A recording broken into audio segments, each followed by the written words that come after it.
Welcome to episode 545 of the Aussie Tech Heads, recorded on the 3rd of August 2017. Aussie Tech Heads is brought to you by ATH Web Hosting at athwebhosting.com.au. Servers operate on SSD drives, immediate activation, SSL certificates, Aussie support and domain registration, easy install for WordPress, Joomla and Drupal. I'm your host, Jason Oakley, and we have back again Australia's top podcasters. I'm joined this week by Will Tompkinson. Hey, Will. Hey, mate. How you doing? Good to see you back. We thought you was dead again. It's the flu that you've got, I've just not recently had, and it's just Everything's terrible at winter, isn't it? it's great. I had this guy ring up for those who haven't been listening, I do a radio show at a community radio station once a week, and guy rang up last night and he's like, "Oh, sorry to hear you couldn't make it last week. I had a stand-in guy do the show." He's like, I said, "Oh yeah, I had this really, really nasty cold." He's like, "Oh man, you should get a flu shot, you know?" I was like, 3 years in a row, I had the flu shot, and each of those years I got the worst flu ever. So now I don't bother because it seems I'm going to get it regardless of whether I have it or not. So I saved my $20 and just forged through. Welcome to last year's flu. If you didn't get it, you will when you get the flu shot. Yep. The average flu shot contains 12 strains of known influenza virus, which would be fine, except there's over 2,000 known strains. So the chances of it could get you. Yeah, the chances of it actually doing anything is minute. Yep. So I said, I'm not going to worry about it. You know, this time I was pretty knocked down, but it wasn't as bad as when I got pharyngitis a few years ago and I couldn't get out of bed for 2 days, and I just wake up, take some Panadeine Fort, go back to sleep for 2 hours, wake up, take some Panadeine Fort, go back to sleep for 2 hours, all day and night for 2 days. It was terrible. Well, I actually did a stream a couple of weeks ago. I woke up, like I was crook. I was to the point where I could hardly go to work. Yep. But a couple of weeks ago, during that whole thing, I just woke up and I had laryngitis as well. Ah, jeez. So I thought, screw it. So I jumped in front of the computer, chucked on Minecraft and streamed for a couple of hours to my YouTube channel. I'm like, what else can I do? Like, no one could hear you though. Well, I wasn't. It was actually called the laryngitis stream. So I'm just going to dig now. Oh look, I found some diamonds.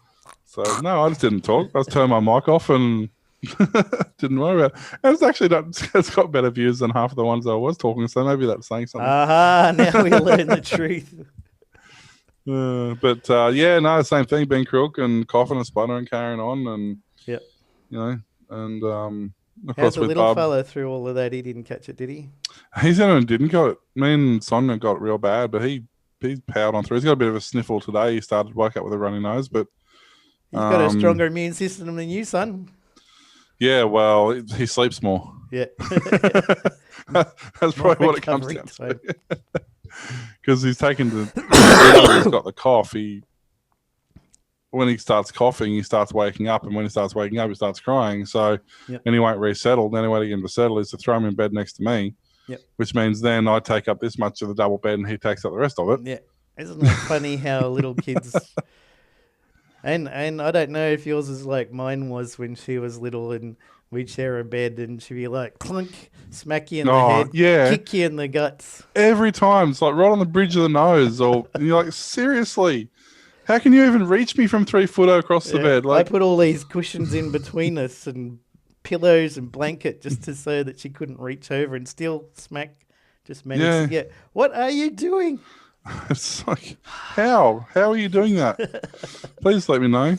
But it's all, it's all doing all right. I just can't get away any early to do the normal shows. It's only when you and me are doing them, we can run them a bit later. Yeah. So I can sort of get over here and do it. But well, Glenn said we might be doing most of September because he's going to be AFK. Don't tell me he's got a life. What happened, right? When did that happen? Like, he didn't ask me for permission. Who is this? We don't know this person. Never granted permission for that to happen. So it's going to be the William Wallach show. So if you don't like it, bail now. Fair warning. Don't complain later. You have been warned. That's it. Should we start off with some news? Yes, let's do that. All right. iPhone 8 details were leaked in Apple's own HomePod software. If you had any doubts about Apple releasing a bezel-free iPhone in September, you can probably throw those out the window. The company just pushed out a version of the HomePod firmware, and not only does the code tell us more about how Apple's smart speaker will work, it also offers a few clues about the next iPhone. Developer Steve Troughton-Smith spotted the release on Saturday and has been tweeting out his discovery since then. Based on the firmware, the HomePod is essentially a big iPhone with no screen, Troughton-Smith says. After nearly 2 days of sleuthing, he found some code that appears to reveal a new feature that would let you unlock the iPhone with your face. Is that so like when you're drunk and you fall and it unlocks? It's not working!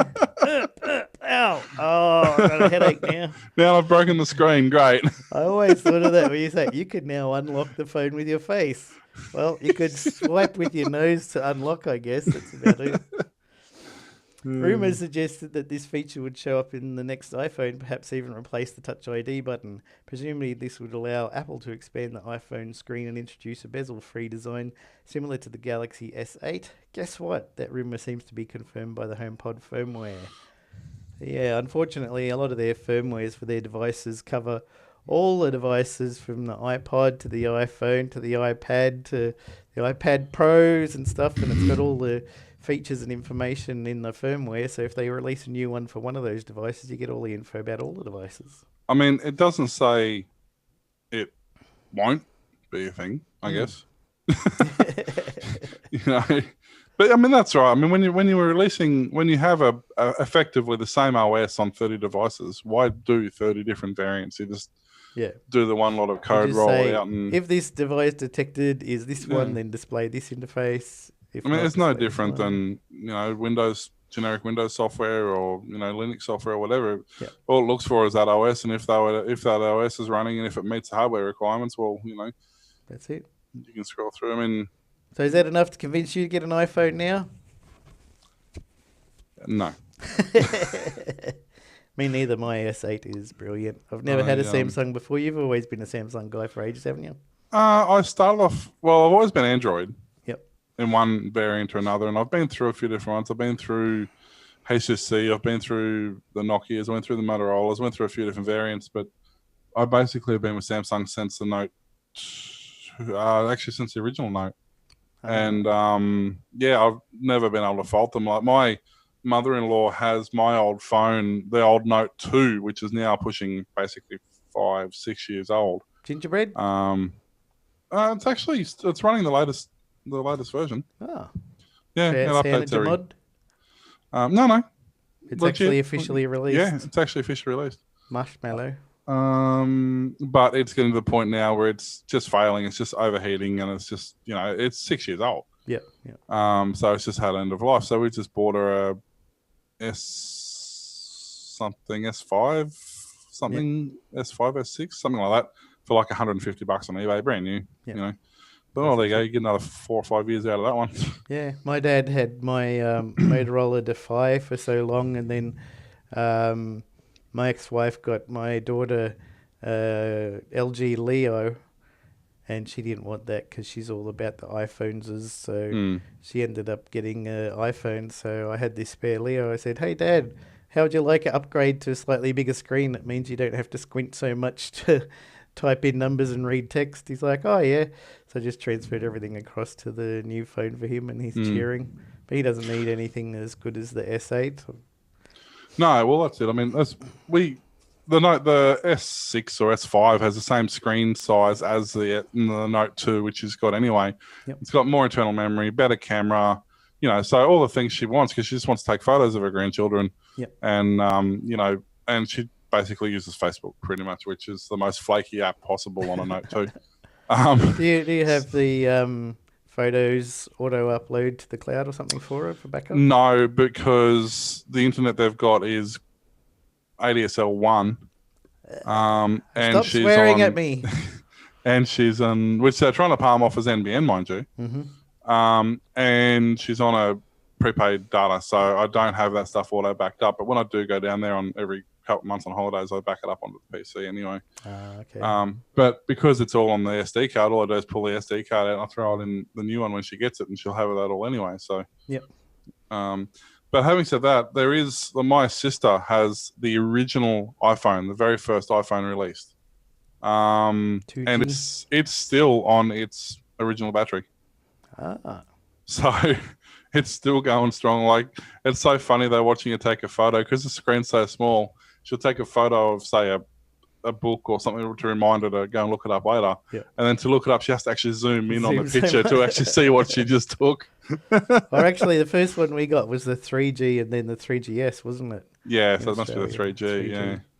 But it was cheaper like for me. I big. got the 3G, but Telstra didn't have any cap plans for the 3G.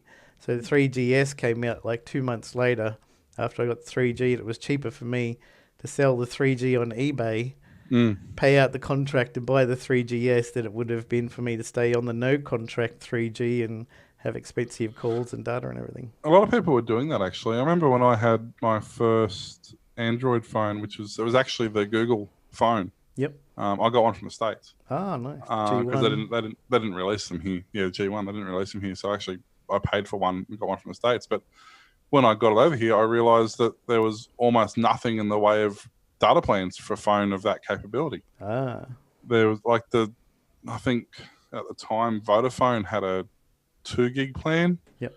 For like $100 a month. So I had this phone that I couldn't actually do anything with at the time. Things have slightly caught up, of course. Now you can get. What are we on now? I think I'm on a. I only ended up with 35. the iPhone because I was with 3, and the N95 came out. And I love my N95. They wanted to charge me awesome. $70 a month. And I said, see straight across there's Vodafone. They've got it $50 a month with more data. I've been a loyal customer with you for like 6 years. I even worked at 3.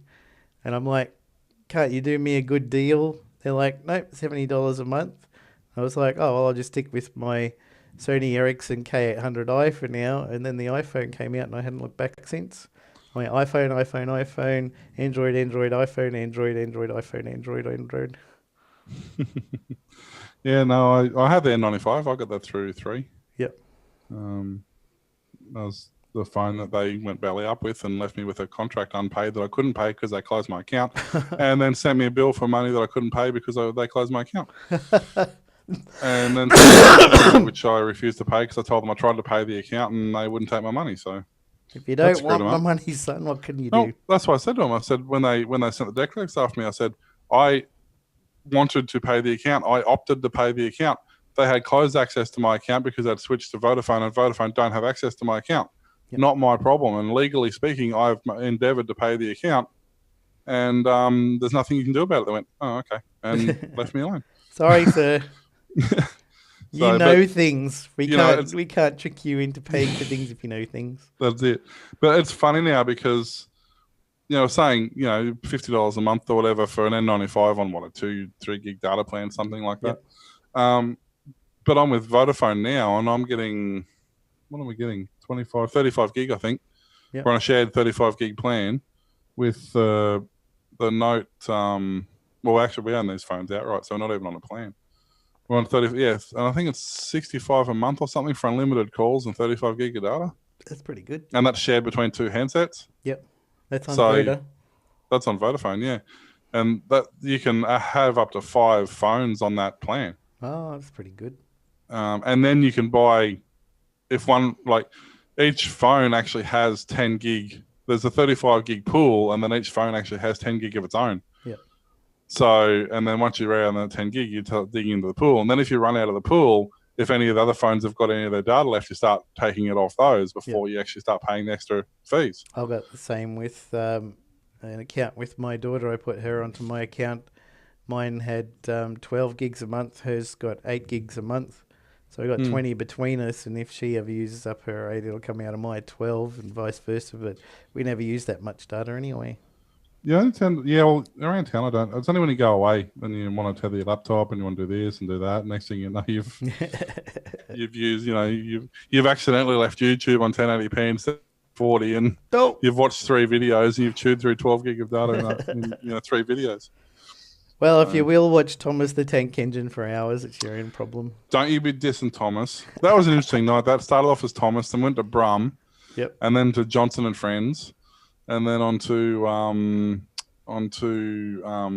Sooty and Sweep. He likes them all. You know, Sooty and Sweep's been running since 1965. I believe that. And it's still running. That's crazy. And Johnson and Friends, 1991, it's still going. Yep.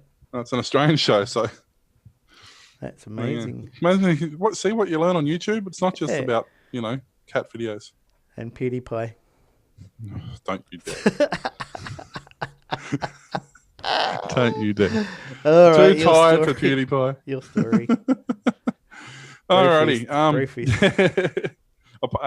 That was off. My camera's just there, by the way. That's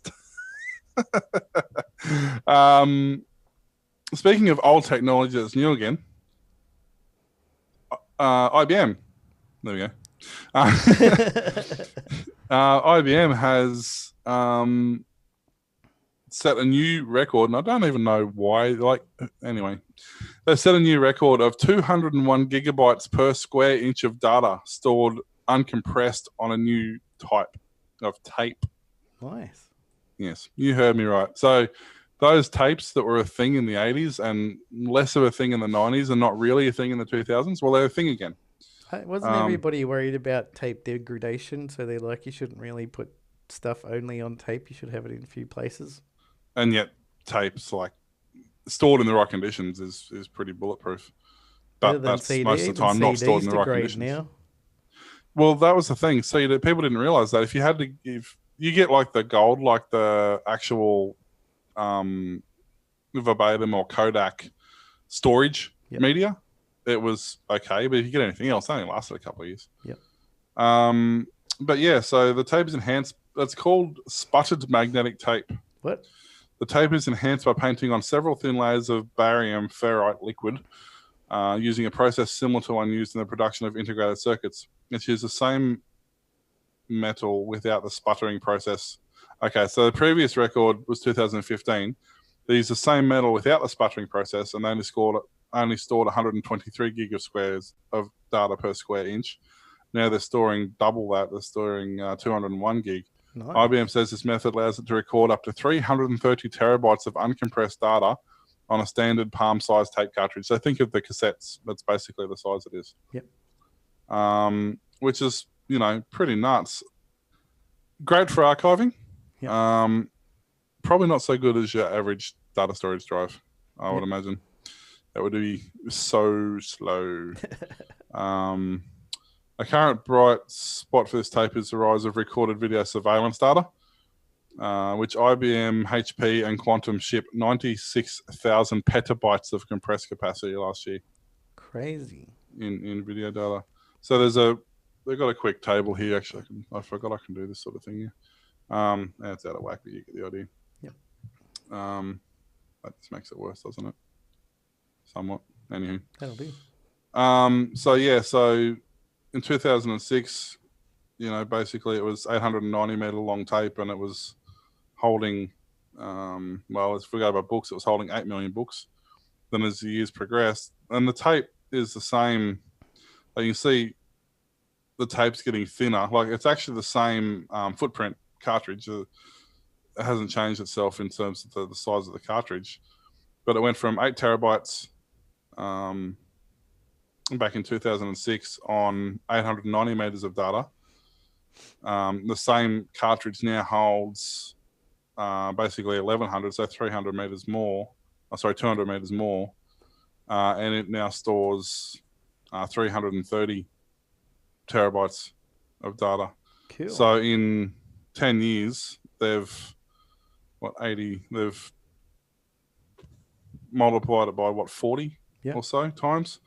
So if only actual, usable hard drive storage and things happen that quickly, it'd be great. They're too busy wasting all their money on tapes. Well, there's one thing that IBM has done right recently.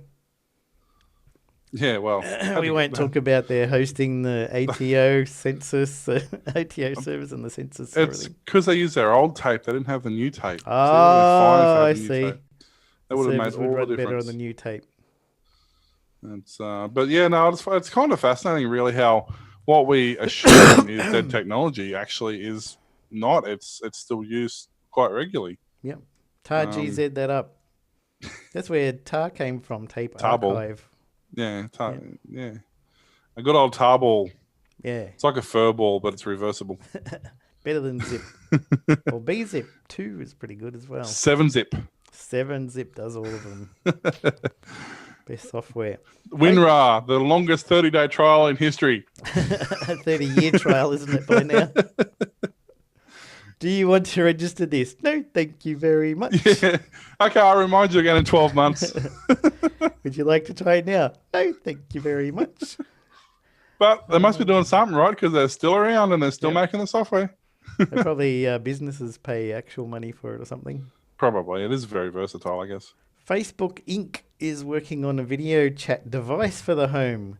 The first major hardware product from its experimental Building 8 lab. Featuring a laptop-sized touchscreen, the device represents a new product category and could be announced as soon as next spring's F8 developer conference, according to people familiar with the matter. They say the large screen and smart camera technology could help far-flung people feel like they're in the same room, which aligns with Chief Executive Officer Mark Zuckerberg's mission of bringing Facebook users closer together. The device is in the prototype phase, but is already being tested in people's homes. Geared to the living room, the video chat device will feature a wide-angle camera lens, microphones and speakers that are all powered by artificial intelligence to boost performance, the people said. A version of the device in testing includes a thin vertical stand that holds a large touchscreen measuring between 13 and 15 inches diagonally. Facebook is considering running a version of the Android operating system on its device instead of building its own core operating system. Facebook is testing a feature that would allow the camera to automatically scan for people in its range and lock onto them. Facebook is also working on a standalone smart speaker to compete with the Amazon Echo and Google Home, reports Bloomberg. The social media giant is hiring Apple veterans to help create a Siri-style voice assistant that would run on both devices. So Facebook's going to take on Google Home, the Amazon Echo, the Amazon Show. And potentially track everything you do because your TV is not already doing it for you. If you've got a Samsung that's doing it nicely for you, isn't it? Or a Vizio, or an LG, or an ACR, or yeah. Lucky I got a TCL. Right. Which is rebranded LG. Yeah. Is it? Mm. Who knew that? It's like the Good Guys rebranded, all the Good Guys rebrand stuff, or most of it's yeah, we were talking LG last week about, I said how Kogan does that. Just get generic Chinese brand and scratch it off and put Kogan sticker on. A mate of mine was going to get the new Kogan's that's got a 64-inch or something like that. Yeah, Glenn was talking about that last week. Which is really cheap. I don't know what it was, $1,000 or something. But it was only delivery as an option. Yep. And it was $450 for delivery. Well, Glenn said they won't even deliver to where he is because they said that he's not in the metro area. Yeah. Well, that was the thing. But then they send him an ad for furniture. Yeah. You can't deliver a TV, but you can deliver furniture. Can you just whack the TV in with a chair or something? I don't know. So, yeah, no, it's just... But so basically, Facebook's working on a government intelligence agency spying device. Yep, same as everybody else. Because you don't already have Google TV, you don't already have phones in your pocket, you don't already have... I don't know. I mean, do we have a need? I mean, we've already got a TV... this sort of thing, I'm guessing, is going to be set up in the TV or in the entertainment room. Don't we already have devices that basically plug into your TV that allow communication already, like Sky? Like there's PC on a stick, which is a USB PC that you plug into the USB, and it's basically a Windows operating system, effectively. Yep. And you plug a webcam into that, and you've got Skype and all those access to all those programs anyway. But this is Facebook video. That means it's better, right? Well, this is my thing. What else does it do? Facebook video. That means it's better, right? I know they say it's going to run Android. So if it does run Android and it runs other stuff, like it has other uses. Angry Birds. Yeah, exactly. Multiplayer Angry Birds. Yeah. But as long as it does something else, because this day and age, single-use devices really struggle to find traction. Um, even You simple saying that things. Amazon Echo and Show and the Google Home and the Siri HomePod are one show pony devices that are going to die? Well, but they were sort of the start of that industry. Now people want more from the same product because that's already available. They don't want that again. And that was really only for the people who were too lazy to put together a system from off-the-shelf available components anyway, like Yeah. Sonos and whatever. Those systems effectively already existed. It's just that a big corporation got behind these ones and pushed them along a bit.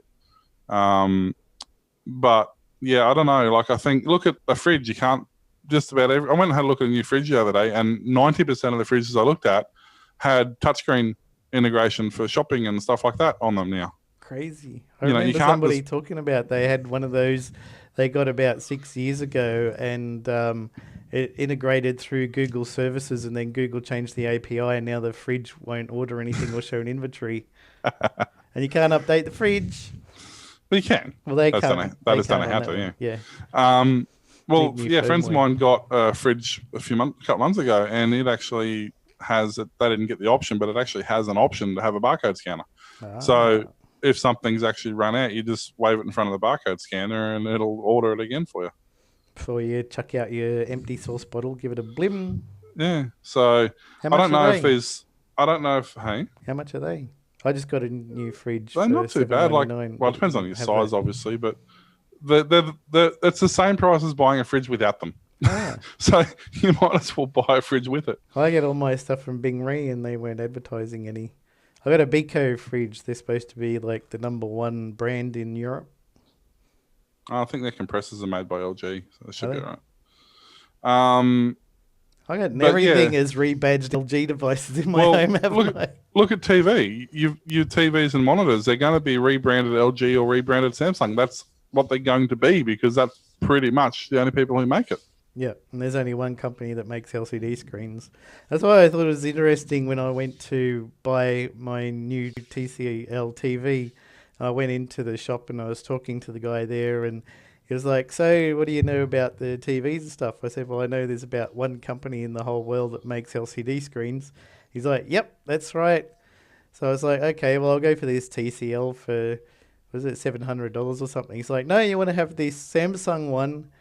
It's got a better screen." I was like, "Didn't we just have this conversation Well, about?" yeah, but you can have. This is the thing. Just because you've got a good screen doesn't mean you've got a good picture. You can have a you can have the same quality screen on two different systems with two different drivers and have two different pictures. Yeah, I the got TCL's really good though. yeah. I mean, it probably uses Chinese ripoff exactly of someone else's screen driver board. I just Uh, wish they would let me get Netflix in their app store. They said if you want that, you have to buy the model that came out the year after, and you could hmm. use the app store that came with the TV to install Netflix. But the one I've got was from 2015. They said, no, we disabled the Netflix from that one, so you would have to buy a brand new TV. I'm like, I just bought a brand new TV. I do not want to buy another one the same make, size, model, shape, everything, just because it's going to have Netflix. So it's a 2 million devices I can plug in to get Netflix. You're not going to Surprised there's convince me no to buy hacks a for new that. Actually, TV for it.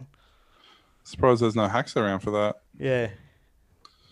But yeah, no, it's just weird. Like I don't understand.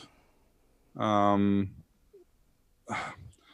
yeah, there's going to have to be something other than just a Facebook communication device. Like it has to be more than a one trick pony for it to gain traction. Because you've got a phone, you've got a Facebook communication device. You pick up your phone, you call someone on Facebook. Like The only people that I get calling me on video on Facebook are the ones that then go, whoops, sorry, I didn't mean to press the call video button. yeah, I don't know. I've never video chatted people on Uh, Facebook that much.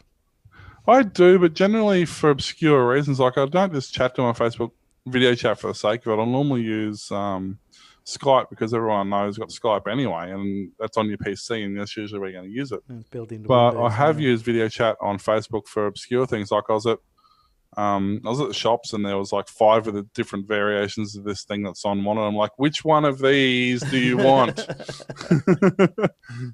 Showing all the different options and stuff like that. The one behind door number 2, please, Tony. Yeah. So, yeah, look, I don't know. And especially in this country, with our internet the way it is it even need possible a lot of to upload capacity. I was just reading an article on a website yesterday how this guy has got the Google HomePod and it's the Siri HomePod and the Google device, got Ring doorbell, and because he can't get a fast upload speed, he gets about 100k up on a good day now. None of those devices work. Siri, No. You say, "Hey Siri, can you go do this for me?" and it goes, "Sorry, bandwidth, not enough bandwidth." So you go, "Okay, we'll try the Ring doorbell." Somebody rings the doorbell, and about 2 minutes later, the video gets sent to his phone, and the person's already left. And it goes, "Ding dong, somebody was at your doorbell 2 minutes ago, but now they hopped in their car and drove off because you didn't answer the door because it can't upload the video to the cloud and back down to his phone." That's right. He actually said that he had about 700k up, which was sufficient for that, but then NBN came to his area, but not to him specifically yet. And they moved his connection onto the NBN equipment, which dropped his upload speed to about a seventh of what it was, even though he hasn't got NBN or fiber or anything yet. It's just they moved his internet to go through the NBN pipeline instead of the one it was going through before. And now he says he can't do jack with it. So people are going to try and communicate through a Facebook device, not in this country, as you said. No. We had that problem at work today because we use Commander internet IP phones. Yep. And Commander used to be top notch. So they were the person to go to if you wanted communications and multi-line and stuff like that. They are the absolute worst company to deal with. Their equipment's crap. They refuse to honour their contracts. They won't send out technicians. We have nothing but problems with them. And their systems are so bad that today I was uploading files to Google Drive. Yep. And our phones wouldn't work. No bandwidth left. No. And it's like I was only uploading PDFs. It's not like I was uploading videos. Yep. I was only putting up some PDFs onto Google Docs, and the boss's mobile started ringing. He's like, "Why is my phone ringing?" And I rang the office, and none of the phones rang because there's no bandwidth. I'm like, you've got to be kidding me. They should have auto redirect to a mobile somewhere. Well, it does. It redirects to his mobile, but it shouldn't have to. Yeah. We're supposed every time I do a speed test, I get at least a 4100 every time. Yep. And yet I upload 3 PDFs to the internet, and I can't make a phone call. To a halt. So something's not right. So you got any more stories? Plenty. Nothing super. I will say a couple of stories. Well, speaking of internet, let's do this one. South Australian Premier believes the network will attract business to the state. Adelaide gig cities with network switches on. The gig city network in Adelaide was lit up on Tuesday with state government funded network allowing customers to sign up for gigabit speeds. South Australian Premier Jay Weatherill said the network made Adelaide one of the most connected cities on the planet. If you've got power, I mean, you got to provide your own power source, but they'll give you internet. Yep.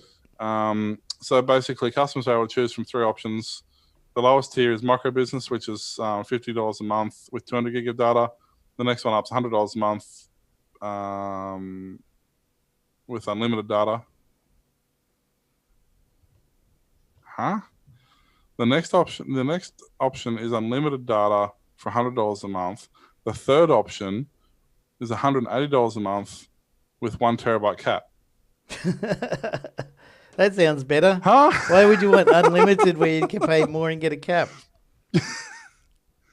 Okay. They're all 1 gig connections. They're all 1 gig, yeah. So, okay. 1 gigabit upload and download apparently. Does not compute.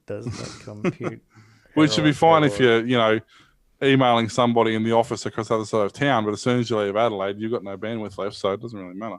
Yeah, the Australia's cables couldn't keep up with it. The state government, the city of Adelaide, is planning to deploy a 10 gigabit network in the next couple of years. So that'll show those other states. We'll show the other states who's got the fastest city. Yeah. But yeah, so basically, they've got unlimited gigabit up and down broadband For 100. That's not for bad. $100. Yeah. Mine's limited, but I never hit a terabyte of data a month. You can't use, you can't use it because you want to have power, or none of the computers around you will have power. Yep. And as soon as you leave Adelaide, your speed's going to drop back to nothing. But it'll be fine. Grab that; it'll be perfect. You could run a podcast just with your Adelaide friends. Yeah, mention the mention the IT Minecraft Adelaide server. Today show. That's it. But and also on the internet, Firefox. Firefox maker Mozilla has released a trio of new experimental tools, including a simple, secure file sharing service dubbed Firefox Send, which supports 1 gigabit files. The current version, That'll work well in Adelaide. Then. Yeah, that's right. You can securely send files to a contact using a link that only works once. The encrypted file, which is stored on Mozilla's server, is destroyed immediately after it's been downloaded once or after 24 hours have elapsed. So you better hope your download works properly. If you can't download it within 24 hours. No MDB5 checksum errors, thank you.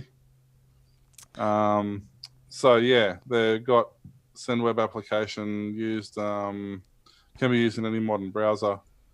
After opening Send in the browser, you drag a file to the upload box, which creates a link to the private key for sending your message. Technically, it supports files up to 2 gig, but files this large have been crashing browsers in recent testing. Does not work in browsers that haven't implemented web crypto, so Internet Explorer. Yep. Apple has implemented web crypto in Safari 11, which is currently only available to developers. So I thought that was interesting, that because I like the fact too that was it Firefox? No, I think it was Opera actually. There must be a push towards privacy because Opera's just released built-in VPN in their browser. Yep. So but not in China or Russia. No, it's illegal to hide things from the government over there. I wonder how long do they implement that here? To remove all the VPN software from the iPhone and Mac stores for Russia and China. Yeah, I was actually just reading about that. And then one of the MPs in England said ordinary people don't want safely encrypted phones. What are you talking about? You need to get rid of that rubbish so that we can get onto their phone and read the data without having to try and decrypt it. Yeah, that's right. It's easier than you're not doing something bad. You got nothing to hide, son. Isn't that the most overused party line of this decade? It's like the whole speeding thing. If you're not speeding, they won't fine you. Bullshit. I've been fined 3 times for not speeding, thank you. The first time I was potentially speeding. Yep. The second time I speed changed 8 times between the time he told me and the time he actually wrote the ticket out. And the third time he had the ticket written out before he pulled me over and handed it to me. Oh, jeez. So, yeah. So don't give me that crap. I saw in one of the states in the US, they're going to start charging people for going lower than the speed limit in the fast lane. Well, it is technically obstructing traffic, and it is actually a finable offence, but they just generally don't enforce it. Now they're gonna. Good, I got no problems with that. They should do that here too. Yes. Trucks have no reason at all to be in the fast lane. No. And slow drivers have no reason to be in the fast lane. And in actual fact, on the Pacific Motorway, as of the start of the next month, I think they're banning trucks from the right-hand lane. It's 4 lanes. They're allowed in the first 3 lanes, but they're not allowed in the fast lane. Yeah, I know the highway going from Melbourne down to Geelong has got no trucks in the right lane. That's great. And in Europe, if you're driving like a caravan or something, and you're going too slow, and you've got like 20 people behind you, legally you have to pull over, let everyone go through, and then go back onto the road again. Well, you do here too, but nobody does. It's because people don't know about those rules. That's why last night when I was going to my radio show in 100 zone, everybody was doing 60 because this guy at the front thought 60 is the fastest his car can go, and everybody else doesn't need to go 100. I mean, I had 1965 Nissan Patrol. Yep. And it was comfortable doing 80. It did do 100, but I didn't like it. Yep. So I used to cruise around at 80. But when you're on single lane 100k zones, once you've been on there for you had a couple of cars behind you, you'd pull over or you'd move over as far as you could, and you'd let them overtake you, and everyone was happy. They didn't mind sitting behind you for a minute or two, but they don't like sitting behind you for 20 minutes. No. According to new documents from New Zealand's Government Communications Security Bureau, isn't that a mouthful? I'm sure that's the abbreviated term. The NSA illegally used technology to spy on Mega Upload founder Kim.com. The New Zealand Herald first reported that the GCSB told the nation's High Court that it ceased all surveillance of .com in early 2012, but that limited amounts of communications from .com were later intercepted by its technology without the Bureau's knowledge. They didn't even know they were intercepting his information. How could they? Oh, dude, you just make a mistake. Are you trying to tell me that like the world's largest spy agency had no idea that they were spying on someone? Yeah, kind of reminds you when Google was driving around with their vans and accidentally captured emails and passwords and stuff. They're like, "What? They captured that was a mistake." They captured like 30 bytes or something of each one. It wasn't. That was literally just a. That was just a. It wasn't a mistake. They were capturing data. They were trying to capture data to access points. Yeah, it was just a mistake the way it was processed. Like they didn't. They had unintended consequences they just didn't think about. Yeah. They didn't think they were going to capture somebody's password. They just thought they were capturing enough data to be able to recognize that's phone again. Yep.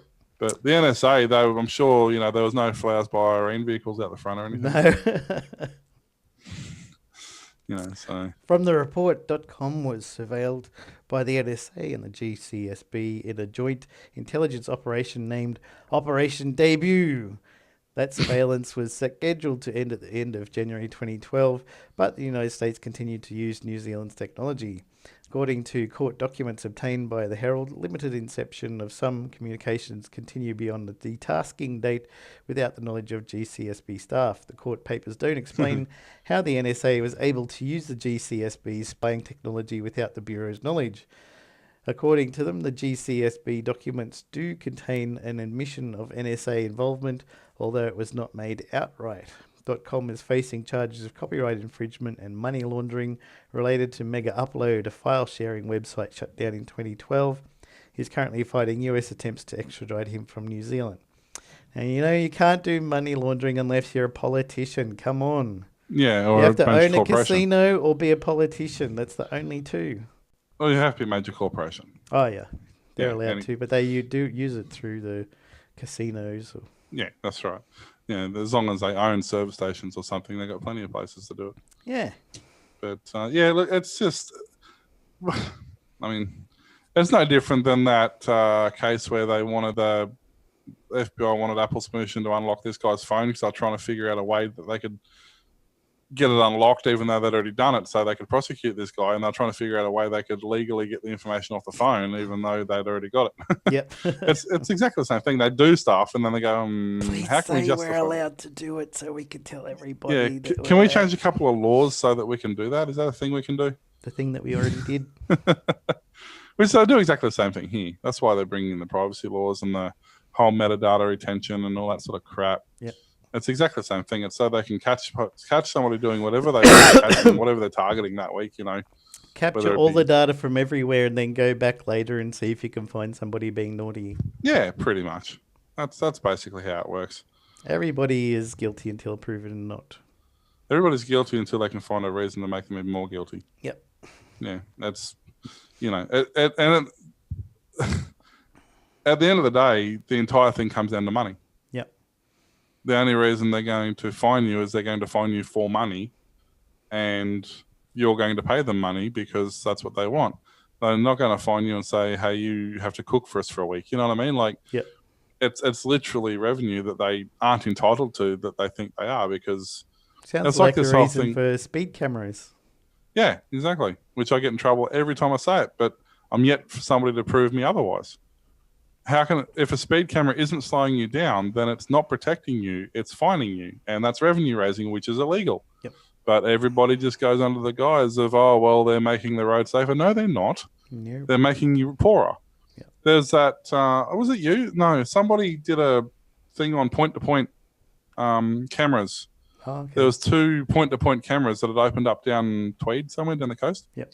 And they had been in operation for 3 months. They hadn't actually been finding people, but the point-to-points had been in operation for 3 months. In that 3-month period, there was something like, off the top of my head, there was like 125,000 infringements or something in that 3-month period. for people speeding. Could make There a was lot of money. 0 accidents in that period of time. Yep. So by What does their that tell own, you? well, it tells me that by their own logic, there should have either been 125,000 accidents, Yep. or there should be 0 infringement notices sent out. Or several $1 million in revenue raised. Yeah, that's it. That's exactly what it comes down to. And most, well, what we call laws aren't actually laws. They're actually acts anyway. Like the Road Traffic Act isn't a law and it's not actually enforceable. But that's the whole reason they're put in place. Like the new ones they've just passed about how you're supposed to keep both hands on the wheel, and if you take one hand off the wheel, it's a finable offence, and no smoking in cars. And they put under the guise of, we're not allowing smoking in cars because it's bad for the children, but if there's kids in the car. But that's a load of crap. It's just so they can find another reason to take money off you. Because if people are repressed, they're not going to have a reason to seek better options. Yep. But that's getting off topic slightly. But it's interesting when you actually sit down and you look at the facts. And this goes whether it's upload, whether it was Kim, whether from Mega Upload, or whether it's this whole thing against Pirate Bay or whatever. If you sit down and look at the facts and work it through logically, you can see at the end of the day the entire thing comes back to money. Yep. That's the whole reason they blocked Pirate Bay, because one of the movie studios thought they were losing money that they weren't entitled to, not realizing that the people who were watching the movies wouldn't go to the cinema and pay for it anyway. Yeah, that's basically what it comes down to. It's a power trip, effectively, and we're too stupid to do anything about it. Yep. Who cares? Everyone's too lazy. Speaking of power, nice segue. Semi-unrelated, but yeah, will do. I've actually subscribed to an old-fashioned style magazine. I know, right? You're so retro, There's this mob called Diode, which is DIY, Diode. It's really good. It's if you're interested in electronics or basic understanding of electronics, or your Raspberry Pis. Generator. Yeah, your Raspberry Pis and Arduinos and all that sort of stuff. They're great. They're just about to release their 3rd issue. It's, I don't know, whatever it is. It's $10 a month. Actually, it's gone up. It was only $7 a month when I subscribed, but it's cheaper if you do it yearly or quarterly or whatever. But you get 2 options. You get digital only, which is obviously PDF format, or you get a digital plus an actual hard copy magazine, which I think if you're working on electronics, that's a better option. Yeah. But it's really good. It's actually a lot of fun stuff, a lot of useful information. There's things like the Tesla Powerwall 2. There's a lot of specs and information on there. A lot of Arduino stuff. And yes, each one so far has been over 100 pages long.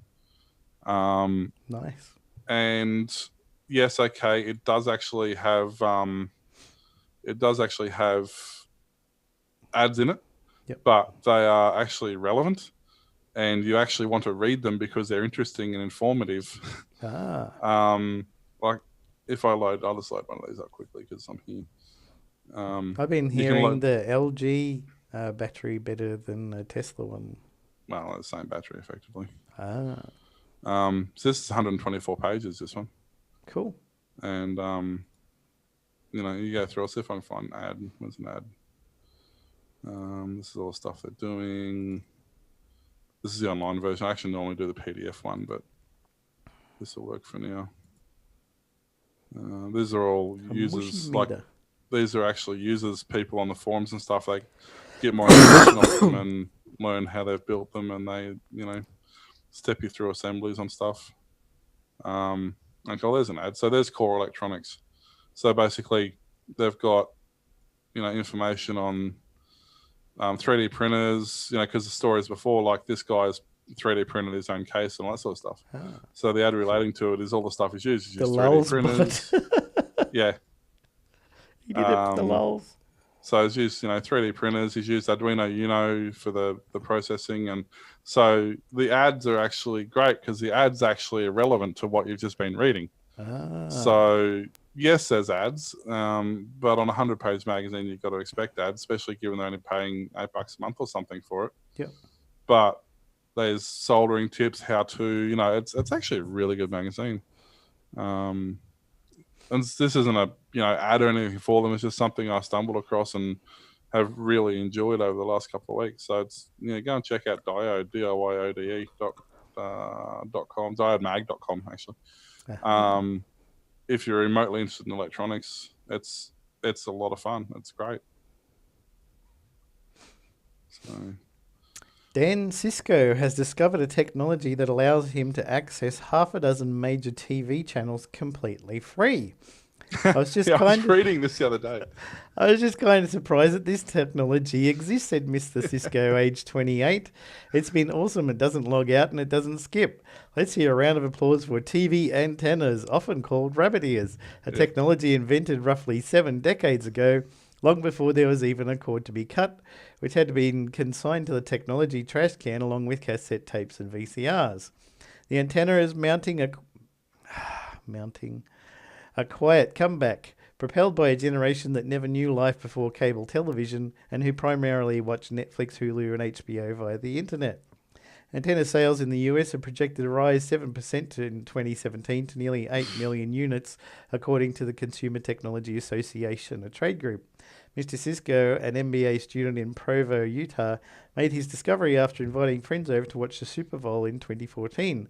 The online stream he found to watch the game didn't have regular commercials, disappointing half of his guests who were only interested in the ads. An antenna was not even on my radar, he says. He went online and discovered he could buy one for $20 and watch major networks like ABC, NBC, Fox and CBS free. And this is a Not the Onion news item. Young kids and young people just discovering that an antenna will let you receive free signals from TV networks. I mean, I know it's kind of done tongue-in-cheek, but it's so true. I look at there's a brand new housing estate going in just up the road here. Yep. And I drive past it, and almost none of those houses actually have aerials on the roof. Oh, okay. There's probably 10% of the houses actually have antennas on the roof. Yep. It's and when I read this article, I'm like, okay, I know this is a spoof, but it's getting to that point where it's actually so true. Yeah. Because with the Foxtel boxes and with the Optus boxes and all that, you tend to forget normal TV is actually a thing. We don't have that. I have an aerial on the house, but I've never plugged it in since I moved here in January because we just Netflix or YouTube everything. Yeah, or you're on catch-up, 10 play or whatever it is. Yep. If there is something on regular TV, you just watch it on catch-up because it's more convenient. ABC iView for the latest Doctor Who when it comes out before television. Yeah, that's, it's just, it's so funny. It's one of those things that's scary because it's true, even though it's done tongue-in-cheek. And I think there's actually a thing in the UK now because households traditionally pay a TV licensing fee. Yeah, they still do. In the UK to watch TV. So you don't have things like Foxtel, but you have you pay per TV. Whoops, that camera just went flat. You pay a per TV fee. B-Sky B and BBC. Yeah. So, oh man, this camera's way out of whack. I have to move over this way a bit. That is very good. So but they're actually starting to lose revenue now because a lot of people don't have TVs in their houses anymore because of Netflix and whatnot. And it's actually getting to the point where they're getting warrants from the sheriffs and from the police, local police, to enter somebody's property to see if they actually have a TV. Yeah, they have TV detective vans driving around the neighbourhood trying to find people who haven't paid a TV license but are receiving signal over the air. And it's just like, seriously? And this is the exact reason people aren't watching your TV anymore. From the Ministry of Housing. Well, when we were looking to get us saying earlier, we got a mother-in-law a new phone, and when we were looking, there's a lot of refurbished phones coming out of Singapore. Yep. And most of the Samsungs, the Galaxies and the Notes, have built-in TV tuners. Oh, nice. On the Singapore frequencies. Yep. Because apparently that's a requirement on a mobile phone in Singapore is to have a TV tuner built in. Ah, pity you can't hack it for our terrestrial ones. Well, I don't know, mate. Well, we're all digital. I think they're still an analog over there.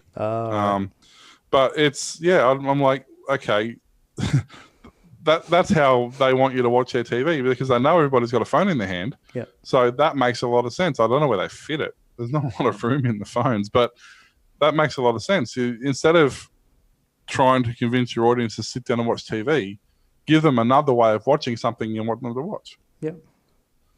So I thought that was actually really clever. At the same time, it's kind of weird because you're reading the ad and it says, whilst this doesn't work over here, it doesn't have any impact on the phone. I'm like, but why? It's another thing to go wrong. Yeah. I have enough trouble with my phones. Have you got one more to wrap it up? I did, and then I think I've closed it because I'm looking for it, and there was a fun article. Oh, that's what I was. I'll see if I can find it whilst I'm talking. The Tesla, has been released. The first few cars have been delivered. Nice. They're actually worth more money than like Ford and GM and stuff. Yeah. Oh, yeah. Way more. When you look at their gigafactory their gigafactory, once it finishes being produced, will produce more batteries per year than the entire world combined. Yep. And all research development happening all the time to make them better and better. Yeah. And that's the thing. But because of that, they've been able to bring the price of the Model 3 down to like $30,000 US. Nice. For this full electric car that is so cram-packed with technology, it's absolutely insane. And they get like 1,000 orders a week or something at the moment for the new Tesla 3. The pre-orders are ridiculous, yeah. They're getting... and the neat part about the pre-order, it's $5,000 down. Oh, okay. So it'll be about 44,000 AU, which is about 100,000 less than the last model. Yeah. It does 350 k's on a single charge, and if you look at the Tesla power charge all down the East Coast, every about 200 k's there's a charge point. So theoretically, you can travel from Brisbane to Melbourne without having to worry about it too much. The only problem is, which you would expect because they're pre-filling orders, locally first, it's going to be about 2019 before they come to Australia. Yep. Although I know one guy has got his, he pre-ordered it in the States and he's actually chucked it onto the ship and sent it over effectively. Are they going to have the self-driving software as well? Yeah, that's standard in all the models. They also don't have physical keys. They just have a fob. They have most of your stuff is done through your phone via Bluetooth. Yep. They've got the valet mode, not the valet mode, the I think they call it call mode, which basically means that if say it's raining and you're at the hotel and you want to bring your car to you and you don't want to get wet, you can literally view the onboard camera in your phone and drive the car from its car park to you and hop in. Nice. And they're always listening too. I remember seeing this guy had tweeted to Elon that he got sick of people would park their car and the car would charge up and then they just leave it there for another 4 or 5 hours at the charging station, taking up spots from other people. He's like, you got to stop this from happening. So Elon's like, yep, that's a great idea. The next firmware update, if you leave your car plugged in for over an hour longer than the full charge, we're going to start charging you a sitting fee for using the charger. Yeah, that's it. That a lot of they've got their accident avoidance or collision avoidance software and all sort of stuff, which is far superior to anybody else got on the market. Yep. The amount of accidents that their system avoids is ridiculous. Yeah, I don't think they've had any accidents that were not caused by somebody who took over manual drive. Yeah, it does say, leave your hands on the wheel and your feet on the pedals. At no point does it say to do that. Yeah, you don't go up in the back seat and play Monopoly while you're going down the M1. Well, no, and there has been a couple of accidents where that's been happening, like the drivers have, gone to sleep or whatever, and the car has come off autopilot because after a while, depending on GPS signal and 3G signal and road conditions and all this sort of stuff, it will not necessarily always stay in autopilot. So Returning to if manual you've gone to control. Returning yes, to manual so control. if you've gone to sleep behind the wheel and the car returns manual control, well, of course you're going to have an accident. But yeah, look, I think it's definitely proof that this sort of vehicle can be successfully mass produced and can be accepted by the general population. When he started out, that was always his dream, but he had to start off big. He had to start selling these cars at a ridiculous amount to insanely rich people who would buy it for the privilege of having one. Yep. Which is what he did. He was literally flat broke. If they didn't deliver the car the next day, the company was going to be shut down before they rolled out their first car. Like, that's how much he put into it. Yep. But that's what he did. He put that much into it that the people who bought the very first model for $200,000 or whatever they paid for it were more than happy to pay it because it was such an amazing vehicle. And it was a privilege to have it. Be able to right. say, it's a status item. Oh my God, what are they doing? I got serial number 0000001. Yeah, and because of that, the guy who bought the first one funded the second and third cars, and the guy who bought the fourth one funded the fifth, sixth, seventh car. So as he progressed, these cars basically become self-funded. Yep. And which is why now he's at the point where he's been able to do what he can do with the Gigafactory and the battery production and the production line of these things, and keeping the price down. I mean, what did I say? 45 grand. 45 grand, is Commodore and Falcon territory. Yep. Or upper spec Commodore and Falcon territory. Like, it's not that much. They're going to start getting worried now. And considering most people are not going to be driving from Brisbane to Melbourne. They're going to be going to the shops during the week and charge the car up overnight. They'll go out and see Nan or go on a holiday a couple 100 kilometres away and charge up, and it's just going to be much better for them and not have to rely on petrol and stuff. And you can get the extended battery packs and stuff like that's with the standard battery pack. I think with the extended pack, it does nearly 500 Ks. Right. So there is actually more options there as well. And that's the other thing too. Like, if you may not need a Tesla, but what Tesla's paved the way for is things like the iMEV and the Leaf and these non-hybrid electric cars. Like, there's still the Prius and the Camry hybrid and stuff like that, which are killing it in terms of reliability. Like, they're seeing well over 1 million Ks without an issue. Yep. But they're, you're still running petrol and, they're a hybrid vehicle. In terms of straight electrics with, the Leaf and the iMEV and the Volt and a few of these other cars that are getting around, now that there's a $44,000 coattails of Tesla. Well, yeah, I mean, now there's a $44,000 benchmark on a car that does 350 Ks.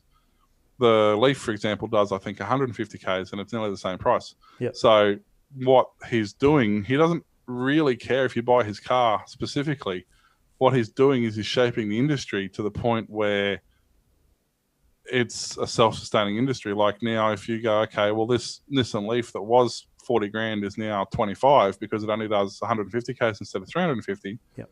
Well, at $25,000, you're competing with Corollas and you're competing with Echoes and you're competing with all these small cars that are running around the city, and all they do is drive to the city and back every day. They do 20 or 30 Ks a day. Yep. So suddenly your market, increases exponentially. Then they can start bringing in long-range vehicles too. Yeah, well, that's right. They can still keep their city cars. As they're called. I mean, there's actually, I think it's actually Peugeot calls theirs a city car. It's designed, it's a 60-mile range or something. It's designed just for the city. Yep. But what it gives them the flexibility and the option to do is to introduce effectively a long-range vehicle or a touring vehicle or even a hybrid vehicle that will do it. Yeah. But because they've got this higher turnover, lower spec vehicle, when they do bring in the high spec vehicles, they can now be cheaper because they've got some sort of buffer to work with, Yeah. And all the manufacturing processes set up already. That's right, exactly. And there's a lot of guys. I watch a few YouTube channels, and there's guys who have gone in the matter of a couple of years. They've gone from having big V8, Corvettes and F trucks and all this sort of stuff. Then they went to like the Prius, and then they went to a Leaf, and now they've got a Leaf, and they've got an EV, and they've got a Leaf and a Myev, and then they've got their Tesla as their effectively tax write-off, but it's their their touring car. So now they've gone from a 3 or 4 car V8 family to a 3 or 4 car electric vehicle family, and saving shitloads, saving heaps, especially in Canada where the hydro, as they call it, power is so cheap. it's costs them. I had some friends were going to move over to Canada, and they flew over and then found out that to register a car was about $5,800 a year in car registration. So now they're going to Depends on the move car. to America where they can afford it. Yeah, it depends on the car and the all that sort of stuff, the emissions and whatever. But it's even in Australia, if you drove EV like in Queensland, a normal even 4-cylinder rego's like 650, 700 a year, I think, or even Yeah, more, mine is. plus CTP. Yep. If you drive an electric vehicle, it's 285 a year. Oh, nice. So there's incentives. I mean, even working out just on your rego on fuel savings, it's not going to take that long to pay for one. Unless If you're up for moving it, parts and stuff. yeah. I mean, if you're going to fork out 40 grand on a Commodore, why not spend 44 on a Tesla? Yeah. Unless you specifically do more than 400 k's a day. Yeah. No time for charging. You might as well just get the Tesla and be done with it. It's going to hold its resale value. Yeah. A lot better. So thanks for listening to the Aussie Tech Heads show, broadcast weekly. We can be found at facebook.com/Aussie Tech Heads, twitter.com/Aussie Tech Heads, and youtube.com, you guessed it, Aussie Tech Heads. Email us at Glenn at AussieTechHeads.com.au, Will at AussieTechHeads.com.au, and Warlock and Eric, any of those at AussieTechHeads.com.au. You can hear the Aussie Tech Heads on AussieTechRadio.com, 24/7 back-to-back play of some of the best tech-related show podcasts from Australia, New Zealand, and new shows are added each Friday. Thanks for listening again. Don't forget to like and subscribe and all that. Tell all your friends about the show. We love to hear back from you. Do some comments and things, and we'll catch you again next week. See you, everyone. See you guys. Have fun.